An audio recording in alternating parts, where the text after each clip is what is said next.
Hello friends, अस्सलाम वालेकुम। Welcome back once again. जैसा कि आप जानते हैं कि कुछ दिन के बाद मैं आपके साथ मुख्तलिफ न्यू टॉपिक्स डिस्कस किया करता हूं। जो भी ग्लोबल डेवलपमेंट्स होती हैं या रीजनल लेवल पे डेवलपमेंट्स होती हैं, उसके बारे में मैं आपसे बात किया करता हूं। आज का जो हमारा मौजू है जिस पे मैं बात करने जा रहा हूं वो ये है कि गुज़िश्ता दिनों से आप जानते हैं कि जो इज़राइल और ईरान के दरमियान जो कशीदगी, जो कन्फ्रंटेशन, जो फाइट बढ़ती चली जा रही है, उसके बारे में इसराइल ने इस वॉर को स्टार्ट किया है। इसराइल ने ड्रोन्स और मिसाइल्स की मदद से ईरान को अपना निशाना बनाया है, अपना सॉफ्ट टारगेट बनाया है। तो ईरान के पास क्या ऐसे स्ट्रेटजीज हैं, या ईरान अब क्या करने जा रहा है, या गुज़िश्ता दिनों से ईरान क्या कर रहा है, हम उसके ऊपर बात करेंगे कि वो क्या कर रहा है और आगे वो क्या कर सकता है। तो मैं 10 पॉइंट्स इसके ऊपर आपसे डिस्कस करूंगा कि ईरान जिनमें से कुछ चीज़ें ऑप्ट कर भी चुका है और नेक्स्ट वो क्या कर सकता है अगर ये कशीदगी यहीं रुक नहीं जाती और आगे बढ़ती चली जाती है। तो फर्स्ट जो पॉइंट है जो मैं आपसे डिस्कस करने जा रहा हूँ वो ये है कि ईरान के ऊपर क्योंकि अब ड्रोन्स और मिसाइल्स का ना रुकने वाला सिलसिला या मुसलसिल सिलसिला चलता जा रहा है, तो ईरान उन अटैक्स को, उन ड्रोन्स को, उन मिसाइल्स को रिटेलिएट कर रहा है, रिटेलिटरी मिसाइल्स या ड्रोन्स का इस्तेमाल कर रहा है। और ये जो मिसाइल्स या ड्रोन्स हैं, ईरान जो इसराइल को जवाब दे रहा है वो अपनी सिर्फ सरहद से, अपनी टेरिटरी से नहीं कर रहा, बल्कि वो उसके पास ये भी ऑप्शन मौजूद हैं कि वो इराक, सीरिया या यमन जैसे जो इलाके हैं जहाँ पे उसकी अलाइड प्रॉक्सीज मौजूद हैं, तो उनकी टेरिटरी को भी इस्तेमाल करते हुए वो इसका जवाब दे सकता है इसराइल के ड्रोन्स और मिसाइल्स का, ताकि जो ओरिजिन मास्क हो जाए, ओरिजिन हाइड हो जाए कि ये आखिर अटैक कहाँ से हो रहे हैं, और अकाउंटेबिलिटी जो ग्लोबल लेवल पर होती है स्टेट्स के ऊपर, वो उससे भी ईरान खुद को रोक सके। इसके अलावा हमारे पास जो सेकंड ईरान के पास ऑप्शन है, या जो ईरान कर सकता है वो ये कर सकता है कि वो एक्टिवेट कर सकता है प्रॉक्सी मिलिशियाज जो ऑलरेडी वो जिसको हार्बर कर रहा है ईरान। ठीक है, जैसे कि अगर हम बात करते हैं, लिबनान है, वहाँ पे उसके पास हिजबुल्ला का ग्रुप मौजूद है। इसके अलावा हम देखें, हमास जो है गाजा में उसके लिए काम कर सकता है या करता है। उसके अलावा हमारे पास यमन में हौथीस जो हैं वो एक प्रॉक्सीज ईरान की मौजूद है। उसके अलावा शिया मिलिशियाज हैं हमारे पास इराक और सीरिया में, जिसको ईरान अपने लिए इस्तेमाल कर सकता है। ठीक है, तो इससे होगा क्या कि ईरान जो है एक सिग्निफिकेंट किस्म का डैमेज जो है वो भी ऑकर कर सकता है इसराइल के ऊपर, और साथ ही साथ जो है वो डायरेक्ट कन्फ्रंटेशन से भी बच जाएगा इसराइल की। इसी के साथ साथ जो थर्ड ऑप्शन ईरान के पास मौजूद है वो ये कर सकता है कि यूएस की बेसिस का हमें पता है कि मुख्तलिफ जो गल्फ स्टेट्स हैं, या इराक है या सीरिया है, वहाँ पे यूएस की जो ऑलरेडी बेसिस मौजूद हैं। तो what the Iran can do as a state, वो वहाँ पे उनकी जो बेसिस हैं उनको टारगेट कर सकता है। इससे वो डायरेक्ट वॉर या डायरेक्ट कन्फ्रंटेशन के लिए वेलकम नहीं करेगा यूएस को या इसराइल को, बल्कि वो ये मैसेज दे सकता है इसराइल को या यूएस को कि भाई, एक Iran is a significant player, ठीक है, ऑन द रीजनल लेवल, और उसके साथ फाइट करना इतना आसान नहीं है। क्योंकि आप जानते हैं कि ये इसराइल को जो बेकिंग मौजूद है, या इसराइल जो इनेबलर हुआ है कि वो ईरान पर अटैक कर रहा है, तो वन और अदर वे जो है उसको सपोर्ट या बैकिंग हासिल है किसकी, यूएस की, इसराइल को। तो इससे होगा क्या कि हम ये एक्सपेक्ट कर सकते हैं कि इसमें जो है साइबर इंट्रूजन्स या फिर जो है रॉकेट अटैक्स जो है वो ईरान कर सकता है towards the basis of US data lying और residing in the Middle East या गल्फ स्टेट्स में। ठीक है, क्योंकि ईरान खुद भी नहीं चाहता कि फुल स्केल वॉर हो, बल्कि वो एक लिमिटेड या कंट्रोल्ड एस्केलेशन चाहता है। वो भी इसलिए चाहता है क्योंकि इसराइल उस पर कंटिन्यूसली बार बार हर थोड़े वक्त के बाद वो उसके ऊपर अटैक करता है, इस हवाले से। द फोर्थ ऑप्शन जो ईरान के पास मौजूद है वो ये कर सकता है कि वो डिस्ट्रप्शन क्रिएट कर सकता है at the state of Hormuz. आपको पता है कि ईरान के बॉर्डर के साथ स्टेट ऑफ हुर्मस लगती है, जिस पर से 20% ऑफ द वर्ल्ड का जो ट्रांजिट रूट है या ऑयल सप्लाईज है वो वहां से होती है। तो ईरान इस चीज़ का एडवांटेज लेते हुए क्या कर सकता है, स्ट्रेट ऑफ हुर्मुज को यहाँ ब्लॉक कर सकता है, या फिर वहां से जो ऑयल टैंकर्स गुजर रहे हैं उनको हैरास कर सकता है।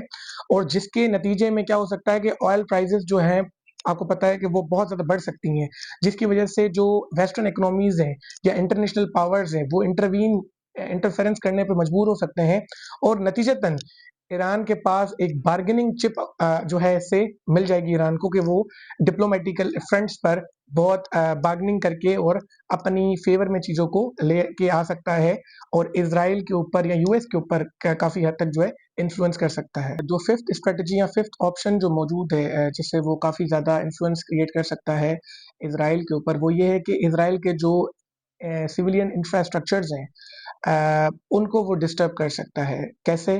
Through the cyber attacks. और साइबर अटैक्स से किस क्या कर सकता है वो, जैसे कि इज़राइल के जो अपने वाटर सिस्टम्स हैं या उसके जो बैंकिंग सिस्टम है या उसके जो एयरपोर्ट्स हैं या उसके अलावा जो इलेक्ट्रिसिटी ग्रिड्स हैं उसके, उनको डिस्टर्ब कर सकता है, जिसकी वजह से जो है सिविलियन इंफ्रास्ट्रक्चर बहुत डिस्टर्ब हो जाएगा। वहाँ की जो पॉपुलेशन है, लोग हैं इज़राइल के, वो बहुत इंटरनल पैनिक में आ जाएँगे और इसके ज़रिए वो without firing a single bullet वो बहुत ज़्यादा इन्फ्लुएंस क्रिएट कर सकता है विद इन इज़राइल, जो लीथल या ब्रूटल जो कंडक्ट्स हैं उसको जो है ख़त्म कर दे। सिक्स्थ जो ऑप्शन मौजूद है ईरान के पास, वो क्या कर सकता है, वो ये कर सकता है कि वो इंस्टिगेट कर सकता है रीजनल अपराइजिंग्स। जैसे कि हम जानते हैं कि ईरान की ओवरऑल पॉपुलेशन जो है ऑलमोस्ट शिया पॉपुलेशन है।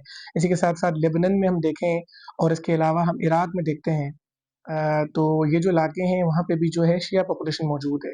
तो अगर ईरान जो है वहाँ पे अपराइजिंग स्टार्ट करवा दे, ठीक है, प्रोटेस्ट लॉन्च करवा दे, तो वहाँ पे काफ़ी ज़्यादा डिस्टर्बेंस हो जाएगी और वो जो लोग जहाँ पे इज़राइल और यूएस की जो स्पॉन्सर्ड गवर्नमेंट्स हैं वहाँ पे इराक में, लेबनान में या सीरिया में, तो वो जो है और वहाँ के जो लोग हैं वहाँ की गवर्नमेंट के खिलाफ खड़े हो जाएंगे, ठीक है, और उससे क्या होगा कि ईरान जो है उनको एज अ वेपन टूल के तौर पर इस्तेमाल कर सकता है। ये भी एक ऑप्शन ईरान के पास मौजूद है क्योंकि वहाँ पे मोस्ट डोमिनेंटली पॉपुलेशन जो है वो शिया पॉपुलेशन। सेवेंथ जो पॉइंट इसमें है वो ये है कि ईरान जो है सिंपली क्या कर सकता है, वॉर को एक्सपेंड कर सकता है टुवर्ड्स सीरिया। हम जानते हैं कि जो ईरान अगर अपनी मिलिट्री जो अटैक्स हैं या रिटेलिएशंस जो हैं, अगर वो सीरिया की जो टेरिटरी है वहाँ से करना शुरू कर देगा, तो ये इन रिजल्ट जो है इज़राइल को मजबूर करेगा कि वो सीरिया पर अटैक करे। और इससे होगा क्या, क्योंकि बहुत सारे मीनिंगफुल कंसर्न्स मौजूद हैं रशिया के सीरिया पर, तो जिससे क्या होगा कि अभी इज़राइल सिर्फ लड़ रहा है ईरान के साथ और फिर जब सीरिया पर अटैक करेगा इज़राइल तो रशिया के कंसर्न्स इन्वॉल्व हो जाएँगे। फिर इज़राइल जो है वो एक सिंगल वॉर नहीं लड़ रहा होगा against the single country which is Iran now, वो फिर मल्टीपल फ्रंट्स कन्फ्रंटेशन में इन्वॉल्व होना पड़ेगा, जिसकी वजह से जो है काफ़ी ज़्यादा बर्डन कम हो जाएगा ईरान का, क्योंकि अभी सारा फोकस जो है इज़राइल का जो है ईरान की तरफ है। 8th नंबर पर जो ऑप्शन मौजूद है ईरान के पास वो ये है कि ईरान सिंपली क्या कर सकता है, खुद को साइलेंट ऑपरेशंस करना शुरू कर दे, साइलेंट ऑपरेशंस भी कोवर्ट साइलेंट ऑपरेशंस करना शुरू कर दे, असैसिनेशंस करना शुरू कर दे। किसकी? जो इंटेलिजेंस एजेंट्स हैं इज़राइल के या जो डिप्लोमेट्स हैं इज़राइल के या इस किस्म के जो लोग हैं उनको जो है सिंपली उनके ऊपर अटैक करना शुरू कर दे, जिसकी वजह से एक ये इम्प्रेशन जाना शुरू हो जाएगा इज़राइल में या यूएस में या जो दूसरे कंट्रीज़ जो इस वॉर में बहुत ज़्यादा कंसर्न्ड हैं, वो ये सोच सकते हैं कि Iran is a very dangerous country और ईरान जो है कहीं भी Iran can attack anywhere at any time to any place, ठीक है? तो ये कंसर्न जो है ईरान जो है वो दे सकता है बाय यूजिंग और डूइंग दी कोवर्ट ऑपरेशंस या असैसिनेशंस। और इस सारे काम के लिए ईरान के पास जो फ़ोर्स मौजूद है उसको हम कहते हैं एलीट कुड्स फ़ोर्स, ठीक है? वो इसको इस्तेमाल कर सकता है और जो बड़ी मानी जाने वाली फ़ोर्स है ईरान की फॉर द कोवर्ट ऑपरेशंस।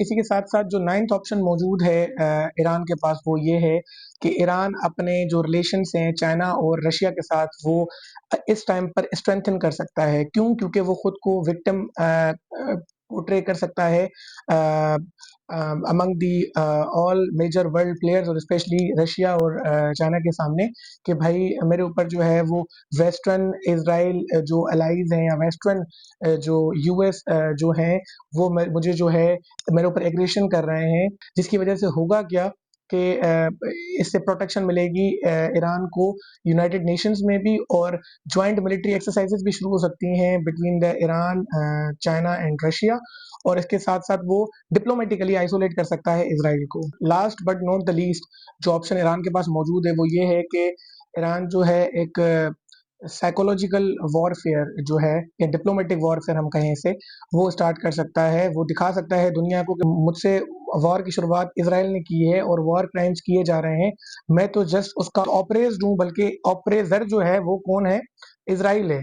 तो इससे होगा क्या कि इसके लिए डिफरेंट किस्म के प्लेटफ़ॉर्म्स यूज़ कर सकता है, वो इंटरनेशनल प्लेटफ़ॉर्म्स यूज़ कर सकता है, सोशल मीडिया का प्लेटफ़ॉर्म यूज़ कर सकता है, ठीक है? या जो डेवलपिंग कंट्रीज़ है उसमें कैंपेन लॉन्च कर सकता है, ठीक है?